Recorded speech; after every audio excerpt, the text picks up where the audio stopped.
Welcome to another episode of Well, Don't Tell the Kids. I'm Janet Lee, your host, and today my guest is Dr. Kamaljeet Sanghera. I want to welcome you to the podcast, Cami. Thank you, Janet. Cami joins us from a suburb of our nation's capital. Dr. Sanghera is an associate professor of information sciences and technology at George Mason University. Could you share a little bit about your formative years or where you grew up or how you happened to get into this line of research and exploration? So I am born and raised in New Delhi in India, and over there, actually, you don't have that many choices. You only have STEM choices. Growing up, you either want to be in medicine or in technology or in engineering or in science. So really, there were not that many choices that we had. And being in a family where almost everybody was in STEM, it was easy for me to get into it. Is there a specific regimented kind of examination process that goes on, or is it pretty similar to the United States, like applying to colleges and things like that? Exactly the same process. You have to apply to colleges. It's very competitive to get into good colleges. You really need a strong math and very, very high scores in math, actually, to get into STEM field in India. So, but it was quite interesting. It was natural, I would say. So it comes out easily. That's the whole process. That's the whole focus in India in growing up, and it's still the same. I mean, I see my niece and nephew there, and they're doing exactly what we did when we were growing up. And I see that your research interest, you can correct me if I'm wrong, but I'm reading that it's personalized learning. But I'm curious to know what that is. So my current research is in encouraging and increasing the pipeline of STEM in the STEM field. With personalized learning over there, what we are trying to do is looking into patterns, what students like. So, for example, hands-on learning versus there are students who they want to know, how the foundation. So depending on, who your audience is, you need to personalize it according to them. So, for example, we just did a summer camp for middle school and high school students in cybersecurity, and I know that there were high school students who did not want to do as much hands-on, but they wanted to know what is behind it, what is the process, whereas middle school students were more about show me how things are done. So depending on your audience, you have to tweak your curriculum, and that is what my area of interest in research right now, make changes in a curriculum to see what your audience is like, how to present the information so it is informative. It is informative at the same time we retain their interest in the field. Do you find, you mentioned your niece and your nephew, or your nieces and your nephews are pursuing the same thing in India. Is it very equal? Are there the same STEM challenges down female-male lines, or is it more actually egalitarian there? The big difference that I see coming from India is, you're not given that many choices, whereas, everybody is focused on STEM field. Growing up, that is the area that you're exposed to, and that is what everybody is expecting you to retain in that field, and you push yourself very hard to stay in that field. Over here, which is a blessing that, kids are exposed to all kinds of, areas. However, what happens is they do not get to see or interact so much with, this is a very common example that I give, when I'm talking to students and I want to know, what you want to be or what areas of interest you have, mostly it is, hey, I want to be a teacher or I want to be a doctor, which is great, but when you ask a little bit more about it, their answer is, hey, because those are the only two fields that I have seen. I see teachers every day, and I get to be in doctor's office, so I have seen. So they don't get to see engineers that often here. So my area of interest is to expose them as much as possible to different areas of interest so that they can see, what is what it is like being an engineer, what is a life like of an engineer, for example. So what we did is we actually have done two big projects. One was an engineering youth conference we did this year, actually, during in the month of February. which is an engineering month or week is there. During that, we hosted a conference and we invited middle school and high school students to come in. It was in-house, done by Mason faculty, George Mason University's faculty. And what we did was we took them to different engineering labs, and all our advisors were present there. Faculty was there to share and do some hands-on activity with them, at the same time explaining, what it is like being in civil engineering field or computer engineering field or systems engineering, how system engineering different than, other fields. And just giving that exposure, because there are just so many fields that sometimes students just get confused about which is the right area for me. And so that was a good one. And then we did an engineering summer camp, Introduction to Engineering, and where students came in and they were testing water, for example, or making bridges, for example, or they were in bioengineering. And in the bioengineering, they were using motor sensors to make sixth finger, for example, and see, how they can use a sixth finger in their hand. So exposure is very important. Yeah, very important. I just wanted to share or read, this is an excerpt from a 2011 report from the United States Department of Commerce. And it reads, our science, technology, and engineering and math, STEM, our STEM workforce, is crucial to America's innovative capacity and global competitiveness. Yet women are vastly underrepresented in STEM jobs. And among STEM degree holders, despite making up nearly half of the U.S. workforce and half of the college-educated workforce. And then it goes on and says, there are many possible factors contributing to the discrepancy of women and men in STEM jobs, including a lack of female role models, gender stereotyping, and less family-friendly flexibility in the STEM fields. So my question to you is, have you noticed any change for the better or for the worse since this report came out 6 years ago?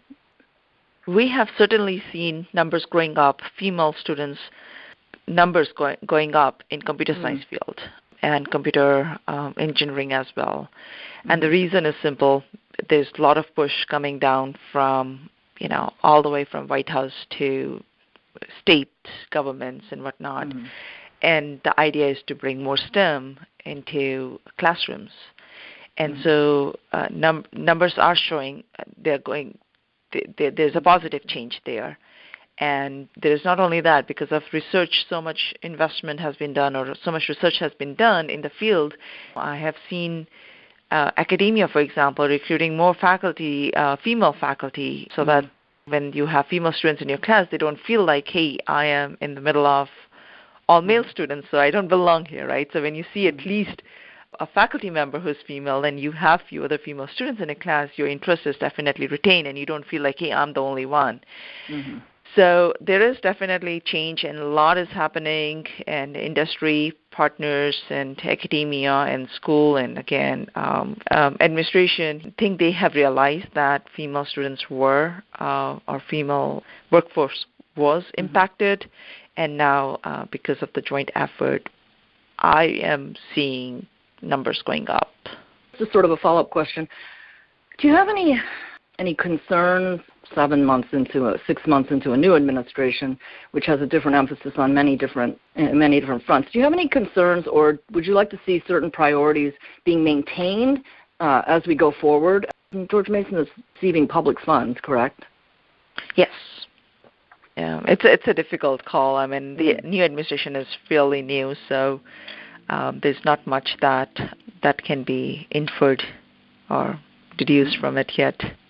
Cool. This is from Journal of Diversity in Higher Education, again in December 2010. And just the first opening line of the abstract is that the number of women earning advanced degrees in the STEM fields has increased, yet women remain underrepresented in all ranks of the academic hierarchy in these fields.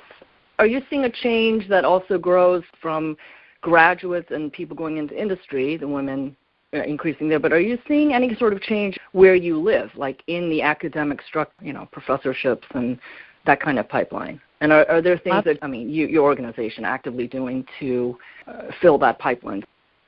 Absolutely. There are changes that I see every day, and I think it is mainly contributed to the research that has been done that there were fewer role models in academia itself to set that example and bring more female students on board. One of our College of Science dean is a female. We are definitely setting examples, and a lot more faculty. I can say about my department, which is Information Sciences and Technology, and we have fairly good number of female faculty members, and so is our students body. We have fairly high number of female students in our program. We have female advisors, academic advisors, so we can only thank to the research, that has brought that into limelight, that, if you have more role models, then you definitely encourage female students to stay in the field and continue in the field.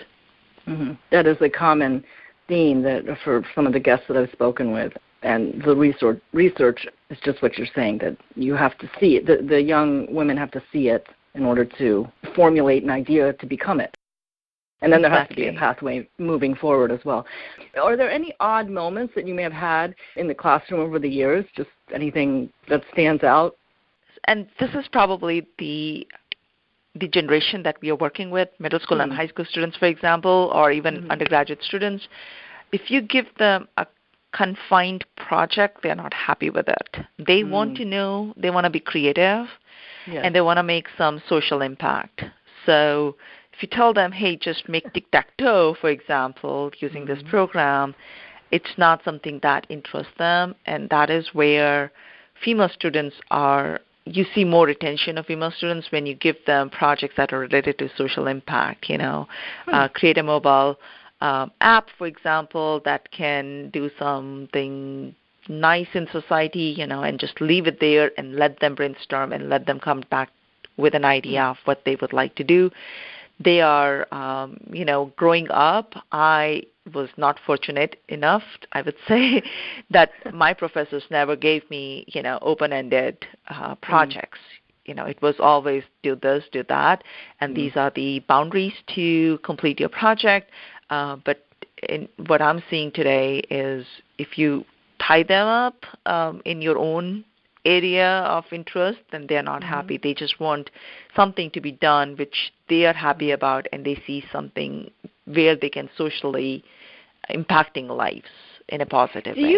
Do you find that to be like a gender, kind of a sociological fact, but a sociological aspect that's coming out based on gender, or is that more generational? Like you're seeing it boys and girls, but it's just more that they are more networked? Yeah, I think I can generalize it. It is just not female students. Everybody that I'm seeing, I'm just thinking about a camp that we just did last 2 weeks ago, and the same thing. They wanted students to do in the engineering camp. They had an idea that this is what we would like to implement, and students were like, no, give us device, tell us how it is used. Tell us what you wanted at the end, and give us an opportunity to be creative about it. And that was a general consensus, so which is exciting to see, because then you see all different kinds of projects coming in life, right?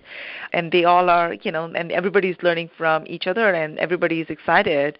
And it could be because of the maker movement and all that. They just don't. They want to be they want to think out of the box. They don't want to be requirements are okay. This is your project has to be functional at the end, or something that, or it should do minimum this. They're okay with that, but they like to be more creative.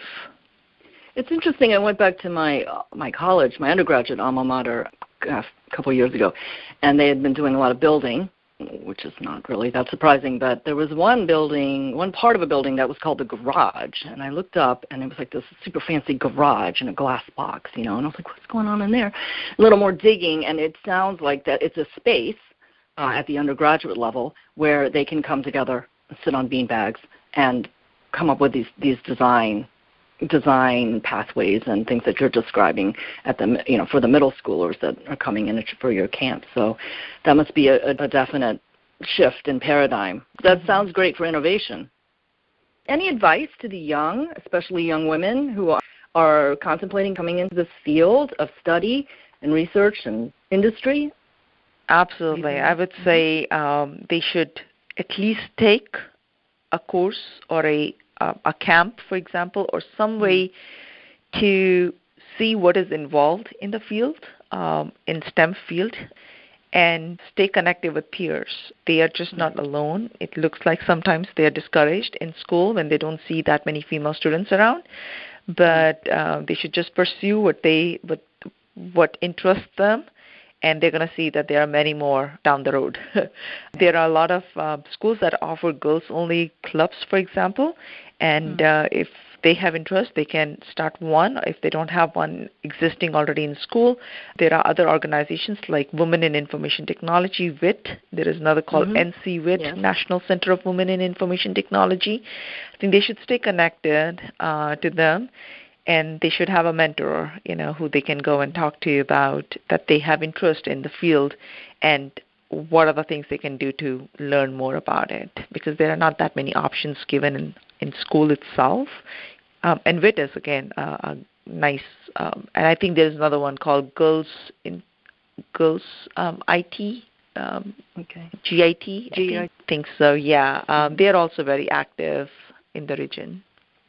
Well, it is a very exciting field in general to make scientific discovery and to innovate and to advance the envelope of technology. Always new things coming up, and so I wanted to thank you for your insights and your conversation, Cami. Thank you, Jeanette. Yeah, sure. It's my pleasure. That's about all the time we have for now. My guest again today has been Dr. Kamaljeet Sanghera, and she is the Executive Director of STEM Outreach at the George Mason University here in Virginia. I am Janet Lee, and please stay tuned for more episodes of Well, Don't Tell the Kids.